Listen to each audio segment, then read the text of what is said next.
Hello guys, இன்னைக்கு நம்ம பார்க்க போகிறது என்னன்னா பன்னீர் மோமோஸ். வாங்க பார்க்கலாம். ஒரு பவுல் எடுத்துக்கோங்க.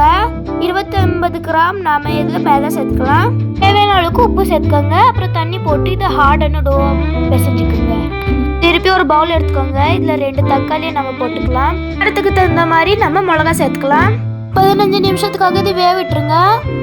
நம்ம கொத்தமல்லி சேர்த்துக்கோங்க. அப்புறம் பூண்டு சேர்த்துக்கோங்க. நாம இதை அரைச்சிக்கலாம். ஒரு வானல் எடுத்துக்கோங்க. அதுக்கு எண்ணெய் கொஞ்சமாக சேர்த்துக்கோங்க. அந்த பேஸ்ட்டை நம்ம இதில் சேர்த்துக்கலாம். ஒரு மூடி அளவுக்கு நாம் சோயா சாஸ் சேர்த்துக்கலாம். தேவையான அளவுக்கு உப்பு சேர்த்துக்கோங்க. அப்புறம் மிக்ஸ் பண்ணிக்கோங்க. கார்ன்ஃப்ளவர் தண்ணியை நம்ம இதில் சேர்த்துக்கலாம். அதுக்கப்புறம் மிக்ஸ் பண்ணுங்க. கொஞ்சமாக டொமேட்டோ சாஸ் சேர்த்துக்கோங்க. அப்புறம் மிக்ஸ் பண்ணிக்கோங்க. கொஞ்சமாக கொத்தமல்லி கட் பண்ணி சேர்த்துக்கோங்க. அவ்வளோதான், இது ரெடி ஆயிடுச்சு. 1/4 கிலோ நாம் இதில் பன்னீர் சேர்த்துக்கலாம். அதுக்கப்புறம் இந்த மாதிரி உடச்சிக்கலாம். 2 வெங்காயம் கட் பண்ணிக்கோங்க. பச்சை மிளகா கட் பண்ணிக்கோங்க.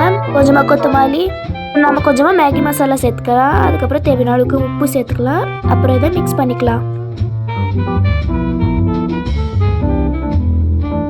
இந்த டோவை நல்லா மிக்ஸ் பண்ணிக்கலாம். அதுக்கப்புறம் இதில் சின்ன சின்ன உருண்டையாக செஞ்சு வச்சுக்கலாம்.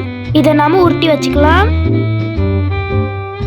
இப்போ அந்த ஃபில்லிங்ஸ் இதில் வச்சுக்கலாம். அதுக்கப்புறம் மூடிக்கலாம். இட்லி பாத்திரம் எடுத்துக்கோங்க. அளவுக்கு தண்ணி சேர்த்து அதை ஹீட்டாக விட்டுறலாம். இப்போ ஒன்றா மோமோஸ் வச்சுக்கோங்க. இது மேலே கொஞ்சமாக எண்ணெய் தடவிக்கலாம். அதுக்கப்புறம் இதை நம்ம 20 நிமிஷத்துக்காக குக் பண்ணி எடுத்துக்கலாம். பாருங்க, இந்த மாதிரி வந்திருக்கும். உங்களுக்கு எங்கள் வீடியோ பிடிச்சிருந்தா லைக் பண்ணுங்கள், ஷேர் பண்ணுங்கள், கமெண்ட் பண்ணுங்கள், சப்ஸ்கிரைப் பண்ணுங்கள். Bye guys.